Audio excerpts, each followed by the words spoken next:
Ese waba uzi ko Dwayne Johnson uzwi nka The Rock yigeze kurwana muri wrestling ariko nyuma akazaba umwe mu bantu bazwi cyane ku isi hose?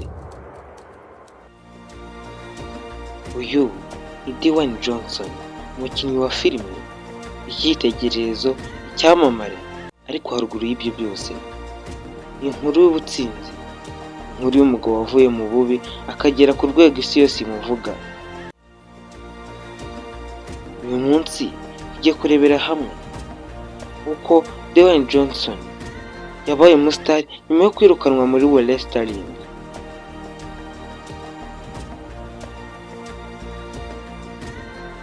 Reka nkwibutse ko icano yitwa Rukizo, tukaba tukugezaho ubuzima bwa star batandukanye bakinnye mu filime, twakubwira filime bakinnye ku buryo uteze byagufasha kuzireba. Niba wumvira interested ko twajya tubana, kandi subscribe maze ufungure inzogera kugira ngo udacikwe n'ibiganiro tubagezaho umunsi ku wundi. Nawe wakanze subscribe uri umuntu w'agaciro kuri twe. Reka twitangire n'inkuru ya Dwayne Johnson. Dwayne Johnson yavukiye mu muryango w'abakinnyi b'umwuga ba wrestling.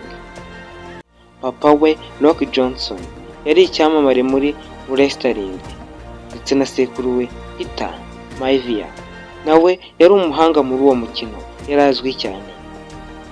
Dwayne yakuze areba se arwana, aribwira ati nzaba umukinnyi ukomeye kurusha bose. Ariko inzozi si inzozi gusa, zikeneye urugamba. Nyuma yo kurangiza amashuri yagiye muri football, yakinnye muri kaminuza ya Miami, kandi bari bizeye ko azaba icyamamare muri National Football League, ariko amahirwe yaramuhindutse.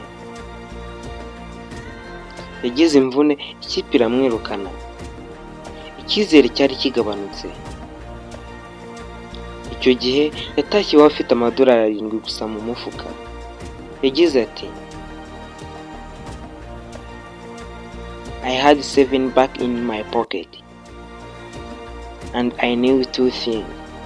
I'm broke, and one day I won't be. Nyuma yo gutsindwa muri football, yahisemo kujya muri wrestling.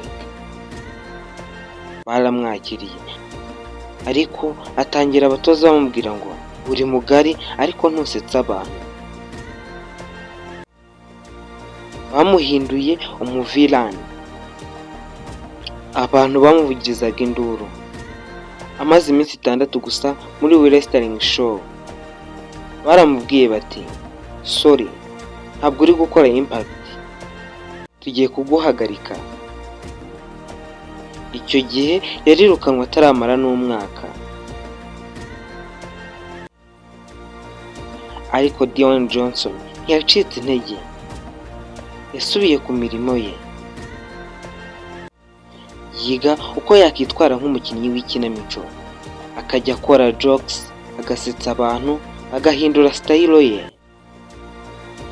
Agarutse bwa kabiri, asuye muri wrestling, noneho nk'umuntu ushoboye gutera urwenya, kwigirira icyizere no gutera speech ikurura abantu benshi.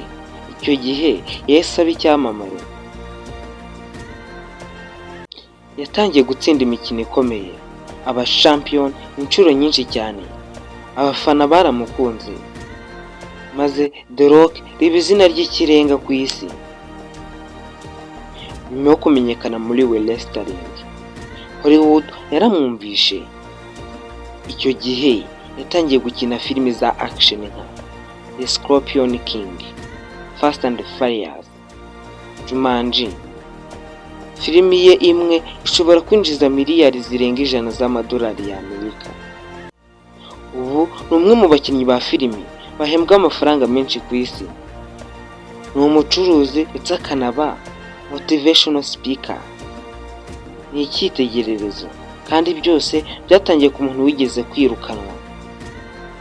Dwayne Johnson abenshi bamenye ku izina rya The Rock aduha isomo rikomeye: kwirukanwa si iherezo, kandi gutsindwa siko byagenwe, ahubwo uko witwara nyuma yo gutsindwa nicyo gituma uba intwari cyangwa uhinduka igicucu. Ibuka, The Rock yigeze kugira amadolari 7 gusa, ubu afite miliyari zisaga 1 y'amadolari y'Amerika. Ushaka gutsinda? Ntutinye gutsindwa. Wakoze kunkurikira. Niba iyi video igushimishije kanda subscribe, ukande like, ukore na share mu magurupu ubamo. Njye mpamagara Gustave niko nitwa. Ciao ciao, hasta la vista.